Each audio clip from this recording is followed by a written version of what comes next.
بسم اللہ الرحمن الرحیم۔ السلام علیکم دوستو۔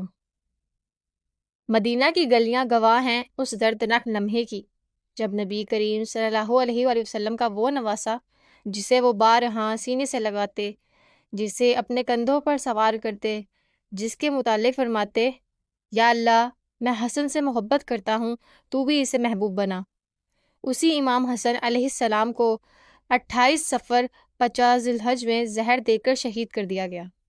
نہ کربلا تھا نہ تلواریں تھیں، مگر یہ زہر ایسی اذیت لایا کہ جگر کے ٹکڑے قے میں نکلنے لگے۔ کون تھے امام حسن؟ آپ کی ولادت 15 رمضان المبارک 3 ہجری میں مدینہ منورہ میں ہوئی۔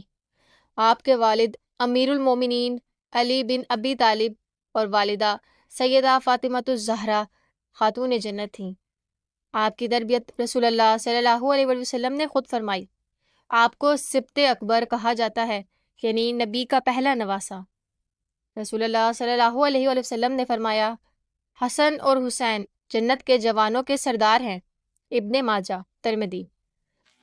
آپ نہ صرف علم، تقوی اور حلم میں بے مثال تھے، بلکہ عفوت، درگزر، سخاوت اور سیاسی حکمت میں بھی بلند مقام رکھتے تھے۔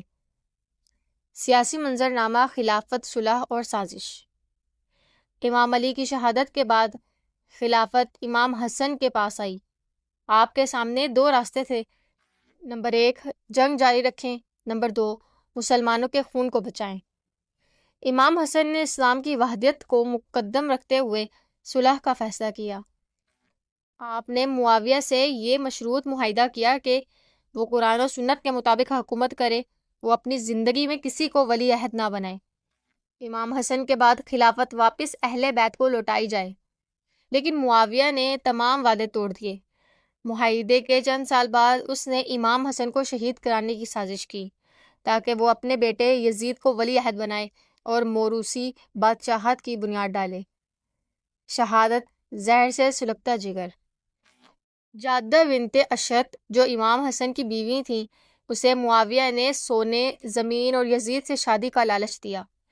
اس نے امام حسن کے مشروب یا کھانے میں زہر ملا دیا۔ زہر ایسا تھا کہ امام حسن فرماتے تھے، میرا جگر ٹکڑے ٹکڑے ہو کر باہر آ رہا ہے۔ روایت میں آتا ہے کہ آپ کئی دنوں تک بستر شہادت پر کراہتے رہے، لیکن زبان پر شکوہ نہ آیا، صرف یہی فرماتے، پروردگار تیری رضا پر راضی ہوں، تیرے امتحان پر صبر ہے۔ آخری لمحات اور وصیت۔ آپ نے امام حسین کو بلایا اور وصیت کی، بھائی میں جانتا ہوں کسی نے زہر دیا، لیکن میرے خون کا بدلہ مت لینا، امت کو بچانا۔ یہ وہ امام تھا جس کے جگر کے ٹکڑے قے میں آ رہے تھے، مگر امت کی بھلائی کی فکر تھی۔ جنازہ، مخالفت اور ظلم۔ وصیت تھی کہ آپ کو نبی کریم صلی اللہ علیہ وآلہ وسلم کے پہلو میں دفن کیا جائے، لیکن حضرت عائشہ بنت ابی بکر نے اس کی اجازت نہ دی اور بنو امیہ کے کارندوں نے جنازے پر تیر برسا دیے۔ جنازہ پیچھے ہٹا، امام حسین کی آنکھوں میں آنسو تھے۔ آخر کار آپ کو جنت البقیع میں دفن کیا گیا، وہ بقیع جہاں امام حسن کا مزار آج بھی بے نشان ہے، صرف وہی جانتے ہیں جو وہاں جا کر روئے۔ امام حسن کی شخصیت، صبر و حلم کی معراج۔ امام حسن کا صبر، ان کی صلح، ان کا علم، ان کی قربانی، یہ سب ہمیں سکھاتے ہیں کہ دین کے لیے کبھی غرور نہیں ہوتا، صبر ہوتا ہے۔ اختلاف کے وقت ہتھیار نہیں، عقل و تقوی کام آتے ہیں، اور سب سے بڑھ کر اگر دین بچانے کے لیے خاموش رہنا پڑے تو وہ خاموشی بھی جہاد ہوتی ہے۔ یاد رکھیے، امام حسن کی شہادت ہمیں یہ درس دیتی ہے کہ حق پر رہنے کا مطلب صرف تلوار اٹھانا نہیں، بلکہ خاموشی سے زہر بھی پینا ہوتا ہے اگر دین بچنا ہو۔ تو اے ناظر، جب بھی بقیع کا نام آئے، جب بھی صلح کا ذکر ہو، جب بھی امت کا اتحاد ٹوٹتا دکھائی دے، تو امام حسن کو یاد کرنا اور ان کے صبر سے سبق لینا۔ امام حسن کی شہادت ہمیں یہ سبق دیتی ہے کہ کبھی حق کی حفاظت تلوار سے ہوتی ہے اور کبھی صبر، خاموشی اور زہر پینے سے۔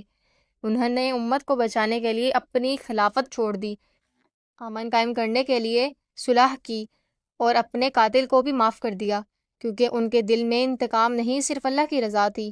آج ہم انہیں یاد کریں، صرف آنکھوں کے آنسو سے نہیں بلکہ دل کے ارادے سے، کہ ہم بھی صبر، عفو اور حق پر ڈٹنے والے بنیں۔